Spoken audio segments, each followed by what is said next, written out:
This is the story of the one. As a maintenance supervisor at a manufacturing facility, he knows keeping the line up and running is a top priority. That's why he chooses Grainger.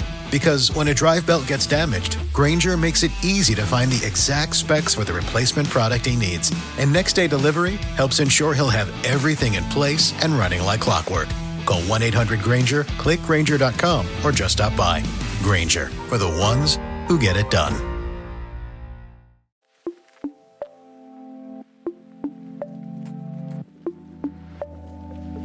Hey, and welcome back to the Happy Hippie Podcast, your weekly dose of holistic wellness and positive energy.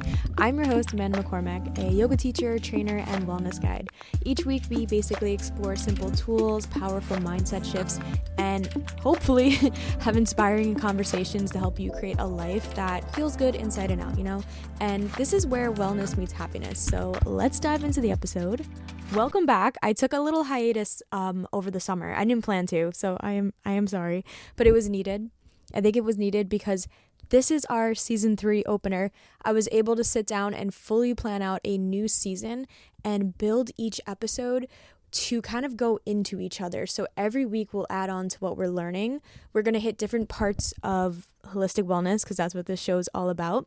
Season 3, I'm thinking, who knows, maybe I'll change it by the time this comes out. It's going to be called the Glow Journey. So over 3 months, we're just going to have normal episodes, weekly episodes. So finally, you'll have something to look forward to each week. Month 1, the episodes are going to revolve around mindset resets, a little bit of daily wellness. So we're going to go into just simple strategies like we usually kind of do, where you can change your mindset on things that are kind of just coming up in everyday life, whether that's stress, overwhelm, perspective, how you see the world. And then some episodes will kind of taper from constant talk about mindset and go into wellness and little wellness techniques and things that may come up like sleep and stress. So that's what the next 4 weeks of episodes will kind of go around.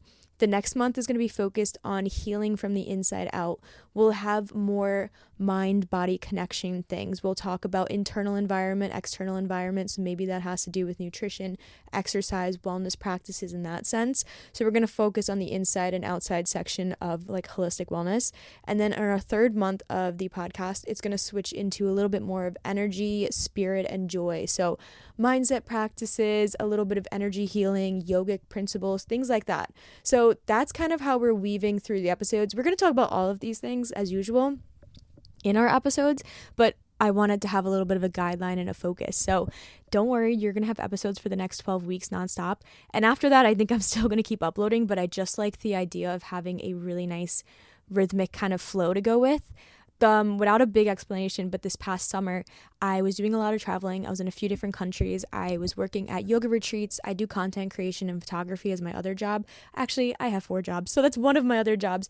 I do marketing for another job. Then I have some in-person jobs I do, so I'm all over the place. And this summer, since I was traveling a lot, I really did want to get episodes out, but I just had so much on my plate. I was like learning new things and just trying to like make my way in the world, and I had to sit back on the podcast, but I was itching to make episodes the entire time. And I think that kind of fueled me to create this really nice grid that we have going forward. So yeah, I have some cool things coming up too. I'm kind of grounded at the moment. Next month I'm traveling again. I'm doing more photography work, more work in the yoga retreat realm and world. I know I was teasing, this is the last thing I just want to cover before we jump into the episode, but I know I was teasing a bit about our merch this summer. And same thing, everything with the podcast, I just had to take a step away from to focus on things. And once I got my systems down for everything else in my life, we're back. And so the merch is actually coming, and I promise I'm not just like teasing you about this. It is coming. And we're focusing on hoodies, and it's kind of hoodie season in the US anyway, so I feel like this was a good time to drop it. It will be coming out by October. It's going to be hoodies, tote bags, and a sticker launch. I've been designing the art. It's almost done completely, so the launch will be coming soon. So soon that I promise the next episode we will drop the launch date, and you'll know when it's launching. So if you're looking to get some cute merch from the show, it's very wearable merch. Like, it looks cool. It's not just the name of the podcast plastered on a shirt. Like, I was making different designs and kind of using quotes that would be cool and inspiring to wear out and about. So I want you to feel comfortable in it. The colors are really cool. They kind of align with the show. And I also wanted options just in case you don't love bright colors or you want something a little more neutral. Like, there's a lot of options in there. So next week I'll give you more information on that.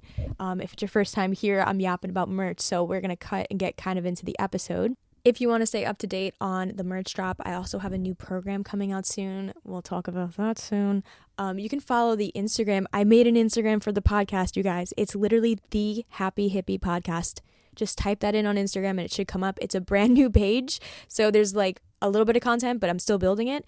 And then my regular Instagram is Happy Holistic Hippie. It's in the bio of the Happy Hippie Podcast Instagram, so you can just find both of the accounts there. The Happy Hippie Podcast page will be posting updates about the show. You'll have more clips from the show. You'll also have updates, like I said, on the merch and anything that's dropping. There will be valuable information too, so it's not just like ads the whole time. It's stuff that is going to align up with each episode, so make sure you're following it. My other Instagram is Happy Holistic Hippie. That one I post a little bit more like yoga, nutrition, all of the above, So those are the big updates. I'm back. We have a new podcast season. We have a new podcast page, and there's merch dropping. So you can see why I was falling a little bit behind on the weekly episodes, but do not worry. The next 12 weeks, you are set. So let's get into today's episode to start off our first month of theme, mindset resets and daily wellness. So today is what was supposed to be the episode I wanted to release on my birthday. I did it last year and it actually got a lot of numbers and I was kind of shocked by that. Last year I released an episode just about the best mindset shifts and lessons that I learned in the past year. So from one birthday to last year's birthday, 365 days, things that changed my perspective that were really impactful on me. And I didn't post on my birthday. I didn't post in August at all. My birthday is August 19th if you want to write it on your calendar for next year so you don't forget. And I don't forget to post, but we're going to be doing that episode now. It's not really like a birthday themed. I have about 10 points that I learned this past year. And I truly think that these are some of the greatest things I've learned in the past 5-6 years in this past year. So we're just going to be talking about different ways that you can reframe your mindset. Just some things that I find are so important. And everything here has a little bit of a tip in it so that you can kind of take it with you and integrate it into your world. Because I don't want you to just sit here and be like, okay, that's cool that you learned that, girl. Like, what am I going to do with this? I want you to take it and be able to do something with it. So we have about 10 lessons, 10 mindset shifts, perspective changes, and a little bit of science in the background and a little bit of stories there too. And let's get into it. It's going to be fairly quick. I want to get these into your head. I want you to have time to integrate with them. So let's go. The first thing is that buying things won't change your personality or really propel you forward in life. Now listen how I break this down because I promise it makes sense. I'm not against materialism and I would be a big fat hypocrite if I sat up here and got all like Yogi Swami and was like, we don't really need anything. Like we can just rely on air. We don't have to buy anything. I love I have certain clothing brands that I would freak out if they like sponsored me and I was like, ooh, like there's part of me that's just like so caught up in that and then I can pull myself away. But I always am tempted with social media when clothing brands do things where they launch like a new item and there's like limited quantity and it puts you into that scarcity mindset where you're like, oh my God, I gotta get it or whatever. And I'm not against it. I'm not sitting here saying that's bad. But I feel like living in a society where there's constantly things around you all the time to buy, we sometimes think that when we get the thing, then something will happen. So it's that classic formula of like, when I don't know, like lose the weight, then I'll be able to do this, this, and this. When I can fit into this dress, then I'll be able to do this, this, and this. And then it kind of keeps us stuck. So I find with myself sometimes I'll get caught up in cycles where I think I need a new outfit for something or I need a new tool, a new purchase in general, and it's going to change everything. Like I'm going to be able to, the second I get this or I get enough money to do that, or even like certain certifications and things, I'll like get in my head where I'm like, oh, I'll get those credentials and then I'll do this or blah, blah, blah. And again, there's a beauty in buying things, especially like clothes for confidence or like things for convenience and all. But it's getting into that mindset, that cycle of almost like dreaming that when you get something, then that's what's my reality is going to be, that it's going to be so much better. And then most of the time it's not. And I'm in a cycle where like I find myself going through that. When I was younger, it was the same thing. It was like I had this really weird obsession with gym clothes when I was in college because I loved going to the gym. That was like the highlight of everything for me. So I loved wearing like cute clothes to the gym, and there's nothing bad with that, and I still kind of do it. I work in like the fitness region, so I'm constantly like in front of a class, and sometimes I'm like, oh, maybe a new pair of pants would be good, and there's nothing wrong with that. But it's the idea that sometimes we put all of our reality and what we want reality to be on items, and I've stepped back from it a little bit to look at it. And again, it comes up sometimes. It's not perfect. I'm not the authority figure on this, but I've noticed that I need to stop thinking in that when I buy this, when I put money into this, once I get to this level, then this will happen. A lot of the times it's just our mind kind of like using an item as a reason why we can't do something, and it holds us back. It's that kind of perfectionist cycle that we fall into, but it's not your fault. It's what the society is kind of set up to be. All of the society that we have nowadays, there's a lot of companies, they have marketing teams, they literally do research on the human brain to see how they can market products to be more appealing, and one of the ways they can do that is by convincing you that you need this thing to move on to like the next level. Like if it's a video game, like you can't get into this level unless you have this or do this, or your home looks like this, or your body looks like whatever. That's just the background of marketing.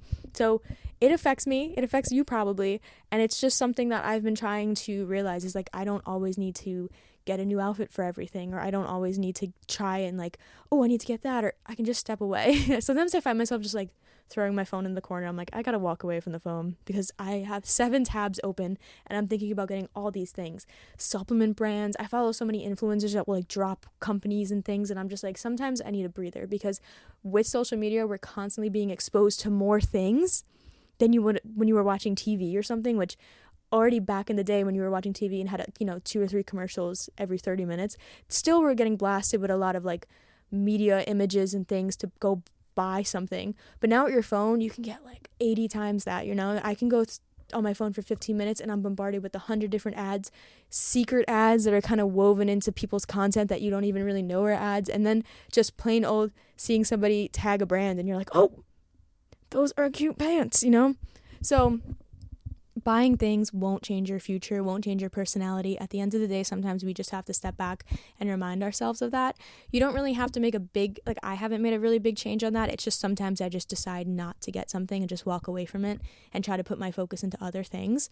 But it's just a lesson that this past year I think I've gotten a lot better with, because I used to have like a really bad thing. I felt like a few years ago this was harder for me than it is now. I used to be more obsessed with I need this, I eventually need this, and then my finances weren't that great either, so, hopefully that helps with that too.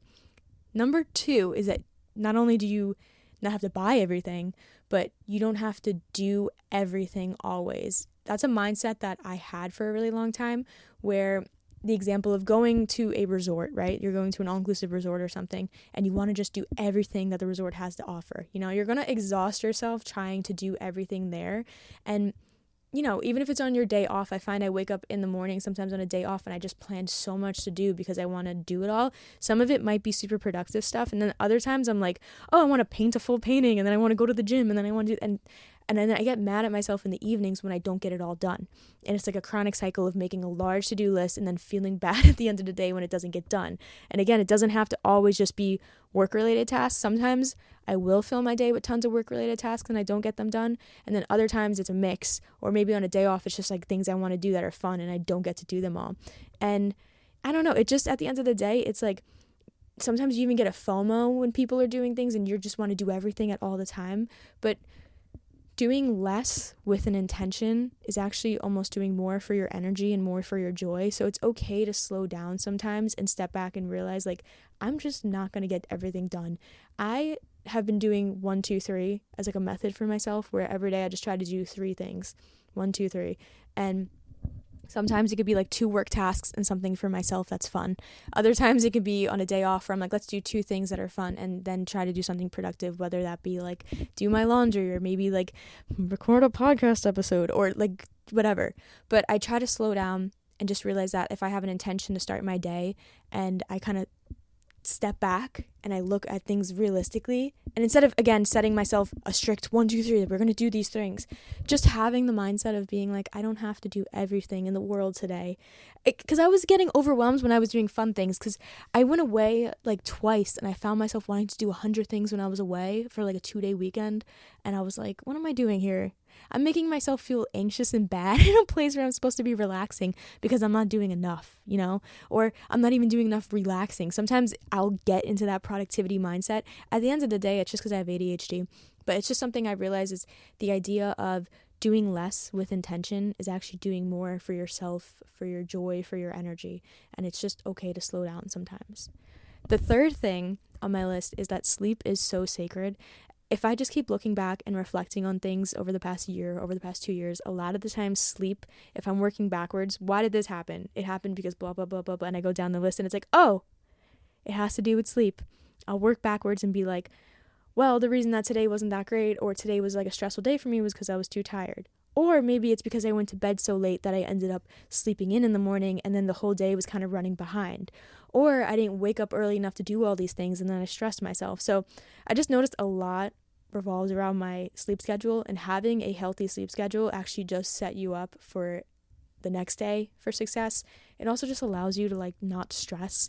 I find myself rushing around a lot, and it's something I've worked on this past year, where like my poor planning skills would not set me up for enough time to do all these things. So sleep is so important, and so is taking care of yourself, because even if you're just too tired to do anything, like you're not getting enough sleep and your day, you're too tired to do anything, you work and then you don't want to do anything for yourself afterwards, or during your day, you just find it hard to get from task A to B.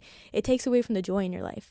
And again, like I just said, for me, like if you're rushing around because you sleep in or your sleep schedule's a little funky, then you're being more stressed than you need to be. At the end of the day, stress is what causes like inflammation in the body.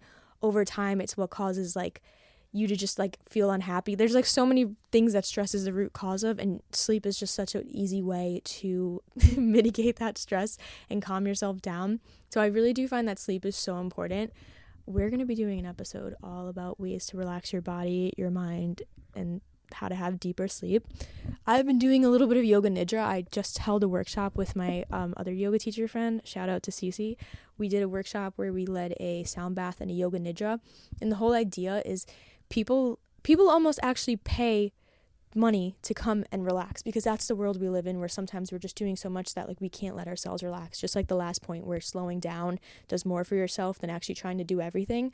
So finding ways to let yourself totally relax. If you've never tried yoga nidra, you can I have one on the podcast. If you just search yoga nidra under the Happy Hippie Podcast, I did upload one myself.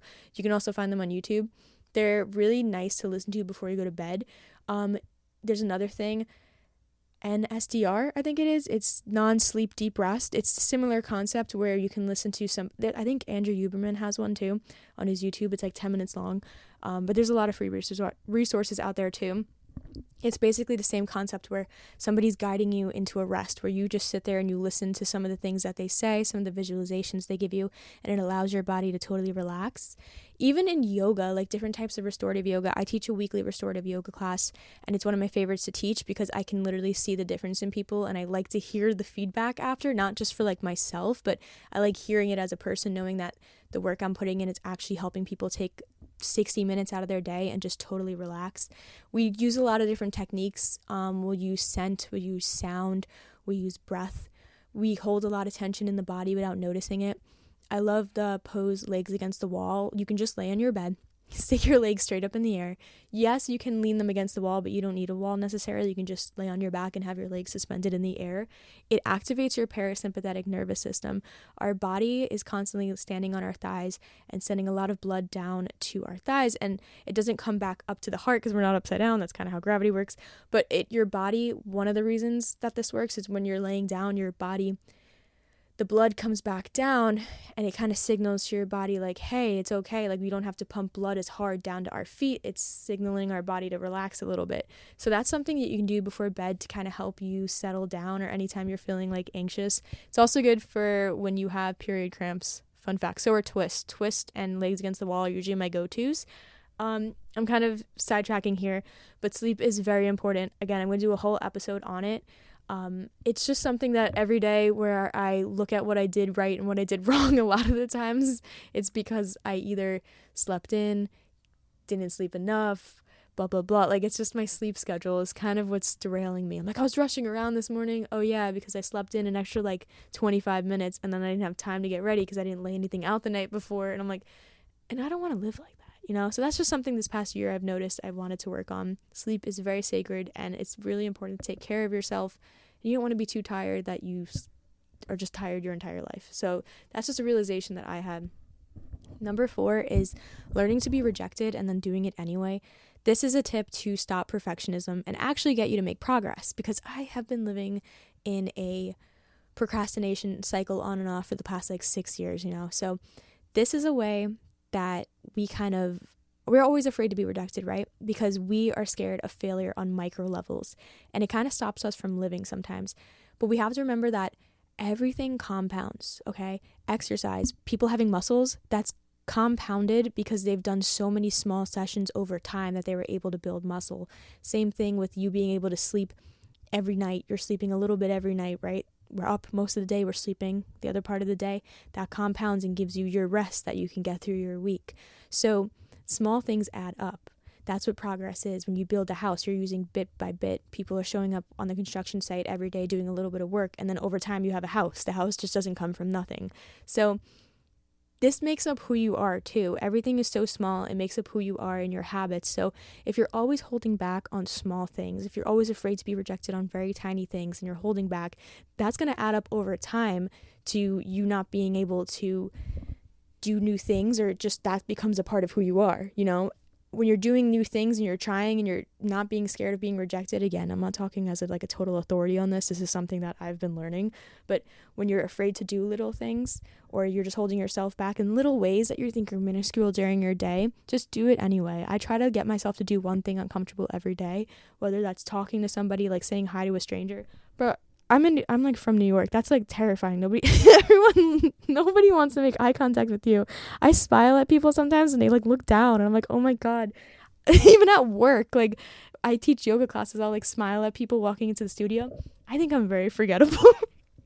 I have 2 coworkers that I've met like 6 times, and every time I see them, they're like, hi, what's your name? And I'm like, I'm literally gonna I have a positivity podcast, and I'm literally sitting there like there's smoke coming out of my ears. I'm like, this is crazy. How come I've met you 10 times? Anyway, I try my hardest, even though that's like embarrassing. I'll try to like say hi to everybody when I can, and it's so hard for me because I'm introverted like in my nature. So that's like an easy little thing that I find hard, that I do it anyway, and I'm learning to be okay, because the more you do it, you get kind of like a rejection therapy where I'm like, I actually don't care at this point, you know what I mean? Like, so many people constantly like look away from me or forget who I am, that it doesn't bother me. Like, how can it bother me when it happens all the time? So I'll like go out of my comfort zone, and you know what, you're gonna have like weird conversations sometimes, or maybe you're afraid of being rejected by like, I don't know, you can just take that into like relationships too, like asking people out or trying to like talk to people that you normally wouldn't talk to. Like, I sometimes like, again, like to think I'm an old lady, and I look back on my life and I'm like, will I regret not doing this or doing this?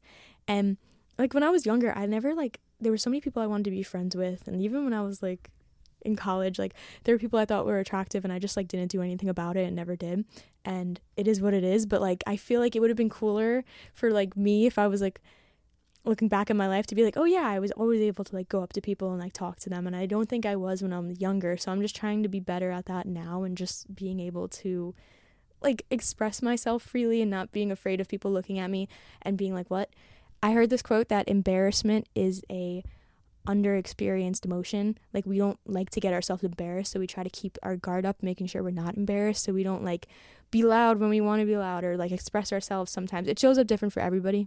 Again, it may show up on a small scale, it may show up in a bigger way, more dramatic, but we tend to hold ourselves back from embarrassment because we don't want to be rejected. We don't want people to look at us and be rejected. And I've talked about it a million times. It's part of our limbic brain, the bottom part of our brain, the animalistic part of our brain that wants to keep us safe.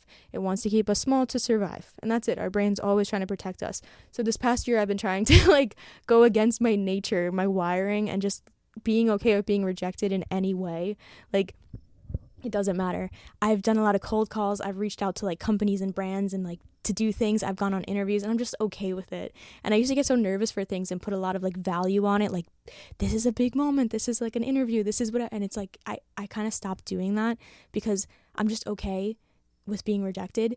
And it made me much stronger in that sense. And again, I still get scared with a lot of things, but I do feel like doing it anyway helps, you know. And rejection doesn't always mean no forever. Sometimes it just means like not right now with things, whether that's a job or situation, or if you're moving somewhere, whatever it is, you know.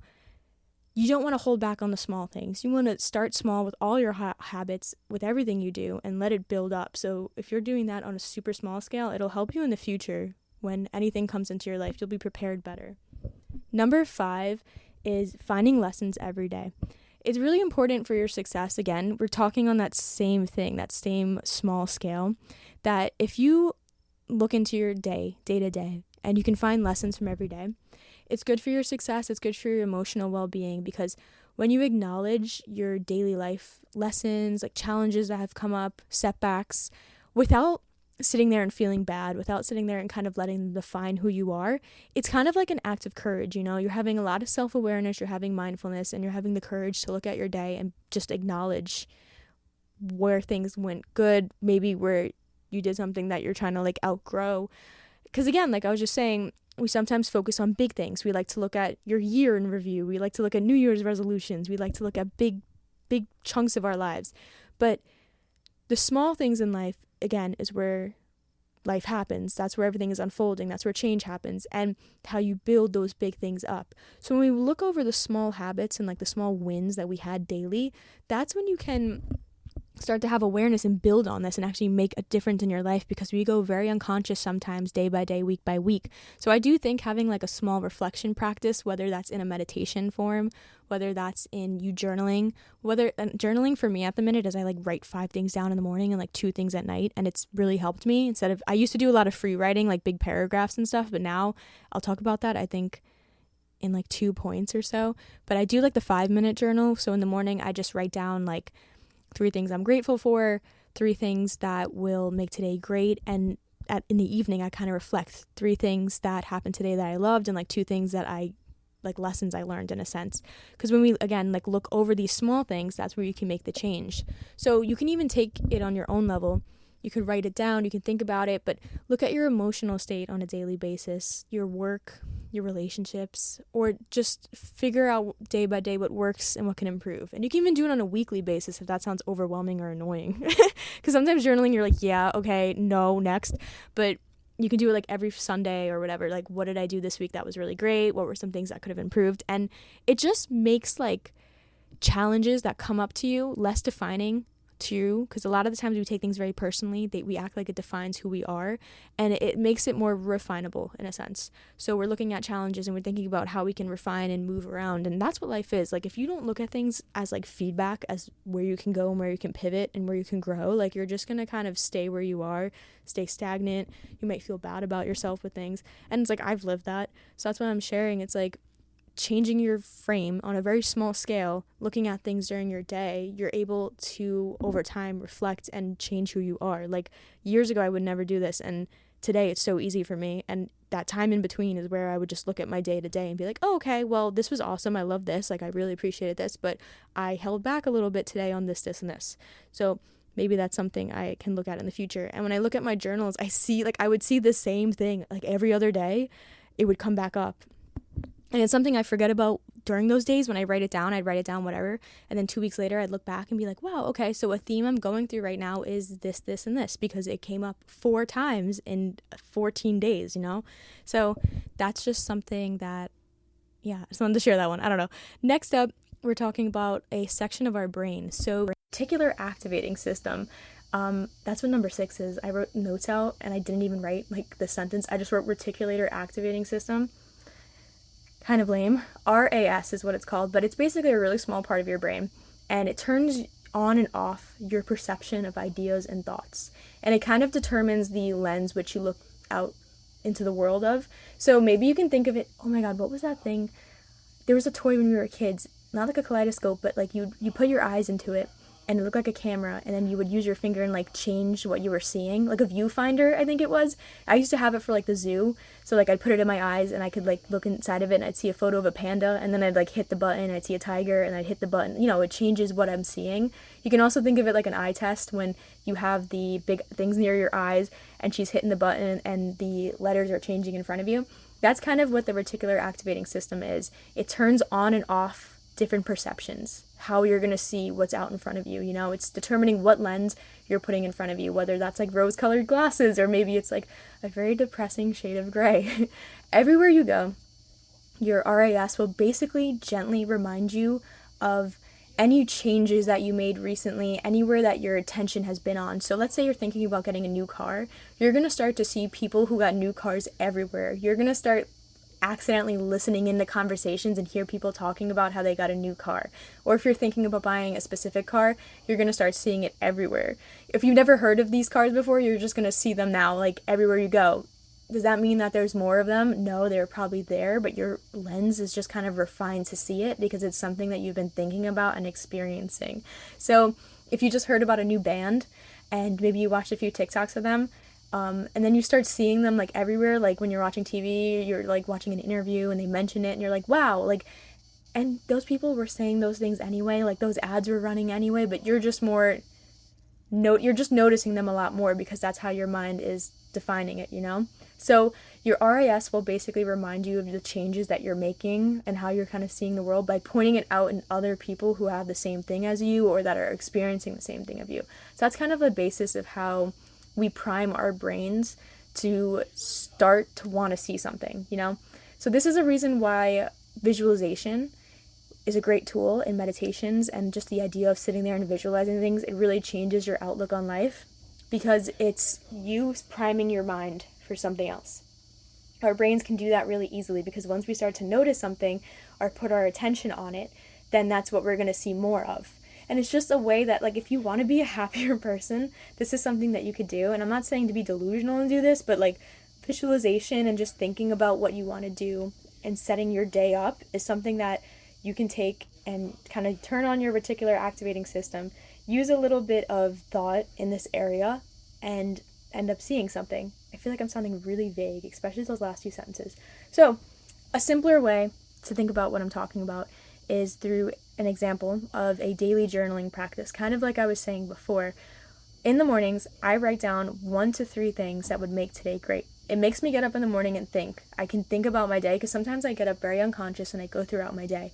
So the idea of getting up and sitting down and being like, what would make today great? And I quickly go through my little schedule. I'm like, well, okay, so maybe if I made time for myself to exercise, that'd be really good. Another thing could be maybe if I made time for myself to have a nice evening routine.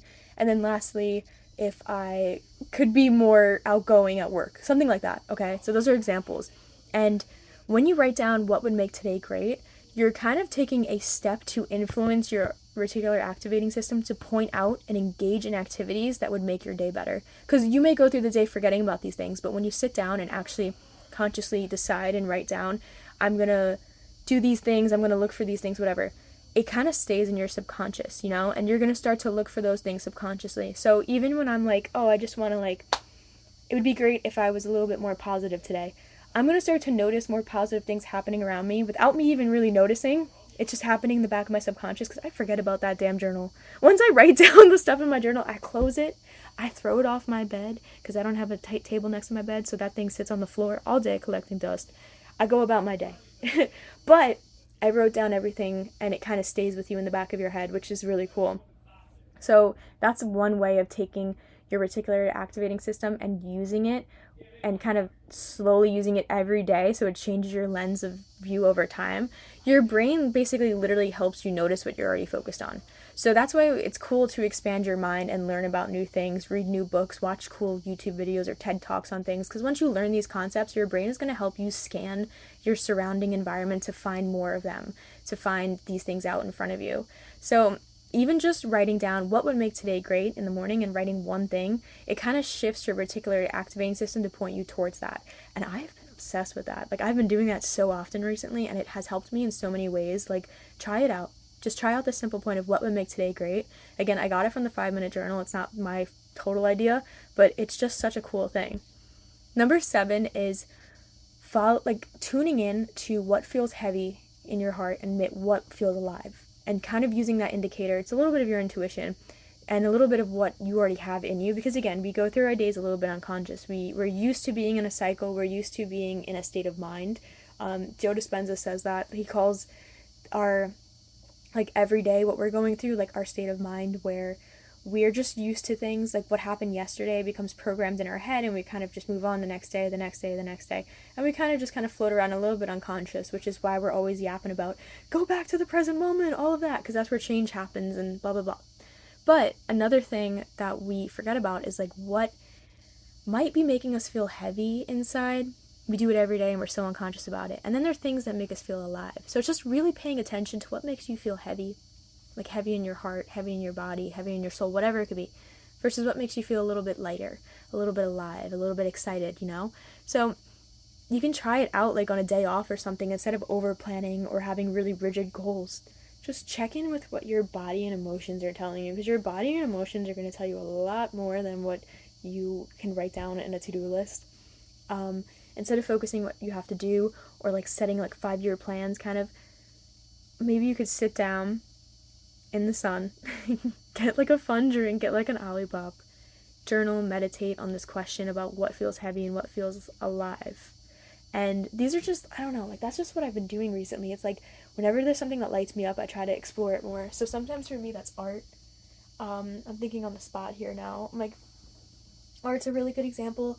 But sometimes there's just like certain topics that really light me up. Like I love the ocean, so it's like sometimes I just try to follow things that light me up. So I'll watch more like YouTube videos on the ocean. Like I sound so funny now, but I promise you it's brought so much joy into my life. Like I like to move my body, so maybe exploring different ways to do so. But even if you're just having a hard time deciding things in your life, leaning on what makes you feel alive and what makes you feel heavy, it's just like an inner compass. It's pointing you towards these things, and you like those things for a reason, and you have those passions in your heart for a reason, and those things just make you feel excited for a reason, because there's an essence of you that's drawn to it, and you wouldn't be drawn to it if it didn't mean something. So keep that in mind. Just tune into your inner compass whenever things feel right or wrong during your day. If you're feeling just like you're going through your regular day and something makes you happy, take a moment and wonder why it makes you happy, or something you don't like. And you can even look at like that in the terms of like dating and stuff. Like when I was younger, like I don't think I was ever conscious to that. Like I just accepted things when I was younger, and I was like, hey, like I don't even feel like this person doesn't even make me feel great, or this situation doesn't even make me feel great. Like, but you're not in tune with your intuition, your emotions. So just follow, like I said, things that light you up and things that don't. Try to notice it during your day. Pause if you can. It's like a muscle. When you build it up over time, it'll be easier to see this in like a bigger picture. We have 2 more, I think. Yeah. So the next one is clarity comes from subtraction and not addition. So we won't get more clarity by, again, trying to do more, be more, buy more. Sometimes it's just subtracting what you're pretending to care about, because a lot of the times we'll take on so much and we don't even care about some of it. So that could be what society tells you to do, what you think you should be doing, who you're trying to impress. Remove those like pretend priorities that you have. Like, do you actually really care about XYZ, or is that just something that like you've been doing for a really long time? Like, did all your friends do that when you were younger and now you do it and like you don't even care about it really? I feel like there was like a lot of things in society that I've kind of like stepped back from, and not everything. Like some people would probably, things I do, they probably wouldn't like, and that would be the one thing they're like, I actually don't care about that. But just think about it. Like, what's something that people told you have to do, or that you think that you should be doing, or whatever, or who you're trying to impress? Maybe we're doing things from that point of view. Think about your intention while you're doing things. Is this thought even your thought? Is it something that your family taught you to do? Is it something that your friends taught you to do that you just think is normal and that's why you do it? Like, step back and kind of audit yourself and notice what priorities are just kind of pretend priorities, you know? When you say no to things that you really don't care about, or like your soul doesn't care about, you kind of free up energy and you allow yourself to just discover what lights you up more, which kind of ties into what we were just talking about.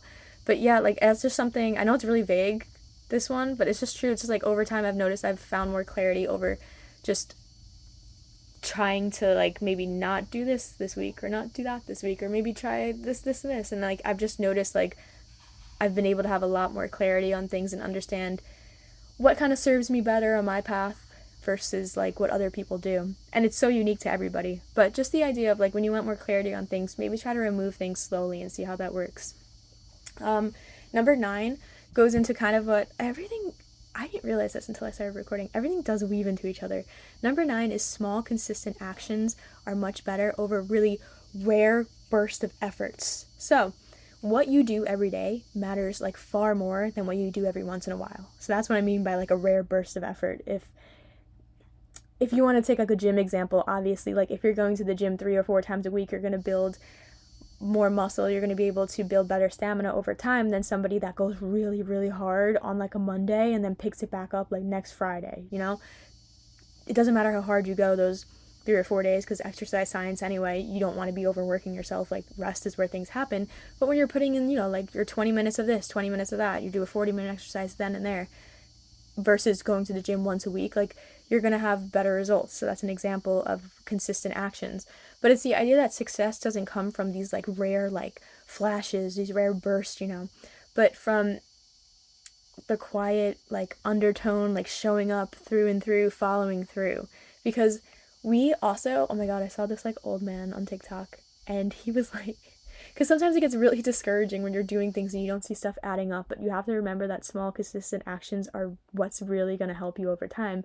And this old man was like, you deserve to, like, keep going through and, like, continuing your progress, even if you're really discouraged, you're not seeing any outcomes, because you deserve to see the outcome when it actually happens. Because of all the work you're putting in, you deserve to see your progress at the end. And I was like, oh, old man on TikTok, oh, it'll make me cry. I was like, I have to turn this app off. But it's just that that's this past year I've just been like, okay, I'm going to be really small, I'm going to be really consistent with things, and I have made big impacts, and time moves faster as you get older, it feels like, so it's kind of weird.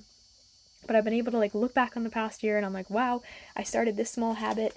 Or I can see it in the opposite. I can honestly see it in the opposite of myself, where, like, there were habits I like put down and, like, picked up, and I do it really infrequently, and there has not been much progress. And I'm like, wow, it's almost like these things are true. So it's just something I've noticed where it's like consistency really does pay off, even if it's super small. My skin, oh my god, we'll talk about this in another episode, but my skin has improved so much in the past, like, year, maybe 2 years, but past year, with small things I do every day, with, like, the way I eat and things I've integrated and little practices that are super tiny, but it's built up, and, like, my skin looks so different than it did last year, and it's from small things I've done every day. Same thing happens with people with exercise. Like, we know these things. So I just wanted to put that in as a reminder. Number 10 is time and boundaries, okay? This is a hard one for me too. Don't wait until you find time, okay? You have to make it sometimes for things that matter to you. I find it hard to kind of create the life I want when I wait for the time to do it, I'll sit there and I'll be like, okay, well, I'm busy the next 4 days, so I'll do it next Saturday or whatever. Even just a few minutes, god damn, this kind of builds on to the last point too. I didn't even realize that. Even just a few minutes a day, or making time to do something 1 to 2 times a week, it's really important to you to like it's, I don't even know what I'm saying at this point. We're at the end of the podcast, guys.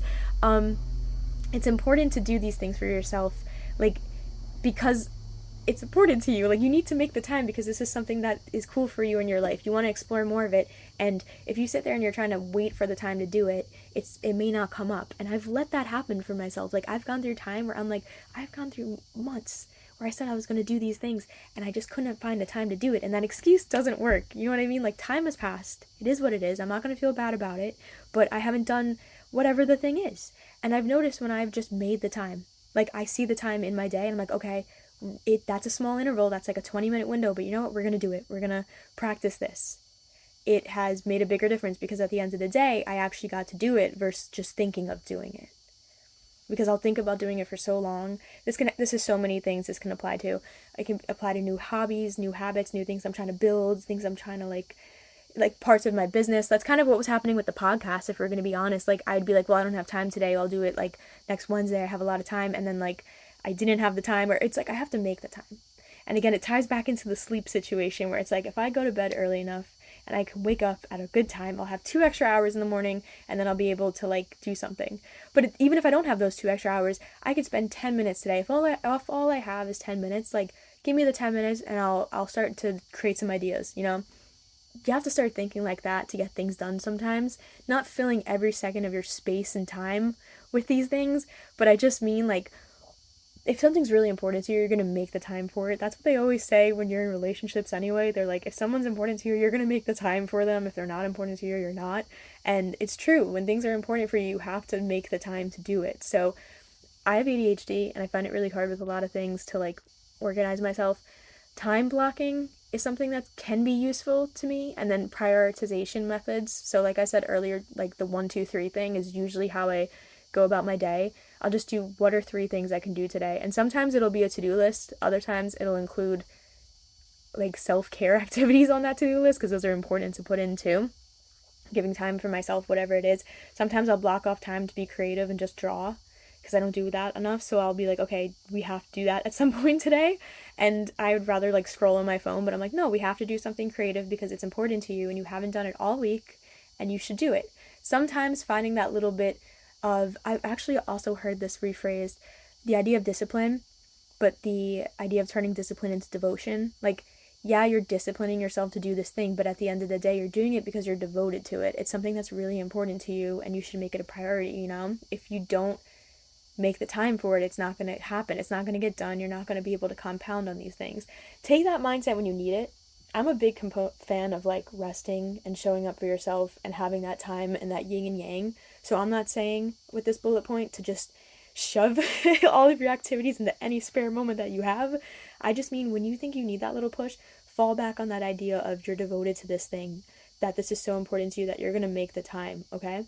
And lastly, on this point, having boundaries, like holding your boundaries with no apology is really important too, because if you're like, well, I don't have time because I'm going here, I'm doing this, sometimes you need to look at what's important to you, and you're like, well, I do want to work out, so maybe I have to realize that I can't always go out drinking on Wednesdays and Thursdays that I used to.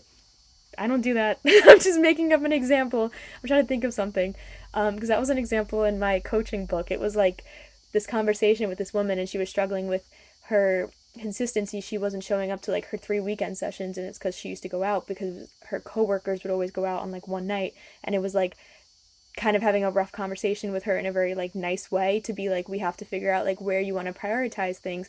Is also maybe even finding a compromise, like, okay, maybe it is rough for you in the mornings, but could we figure something out maybe in the afternoons, or blah blah blah. It's looking at your time, looking at what's important to you, and then seeing if your time adds up with that, if you can actually fit what's important to you into your time frame, you know. Making the time instead of trying to find it is just something, it's helped me make progress. Otherwise I probably would not have made progress in some areas. So I just really want to share that tip. Yeah, and I said 10, but this is 11 because this kind of builds onto it, and I'm just thinking about it. Every time you show up and do something for yourself, it's like a promise that you keep to yourself. It builds trust. You're building trust with yourself. And when you have trust with yourself, you build confidence. And that's a way that you can show up more confident in the world. When you know you're going to do something that you say, which I struggle with, even small, you're showing yourself that you can be trusted. And again, confidence is consistency. And consistency, you show up. Motivation is fleeting. It's not always going to be there. But when you have that consistency and you just keep showing up for yourself, that's how you become more confident, when you build trust. And again, be realistic with what you do, like how you set up your day. Like I was saying, sometimes I think I want to do a million things in a day and I can't. But being more realistic with myself, showing up and doing very small things, holding my promise to doing it, even if it's like 10 minutes a day. Like sometimes I've had a goal of being more creative, and I'll draw for 10 minutes. I'll scribble for 10 minutes, and that's better than nothing, you know? So that's like one area where I've been doing that. But yeah, I didn't realize how well this episode kind of weaved in and out of each other. Those are my points. Looking back, basically, all of these shifts aren't about doing more.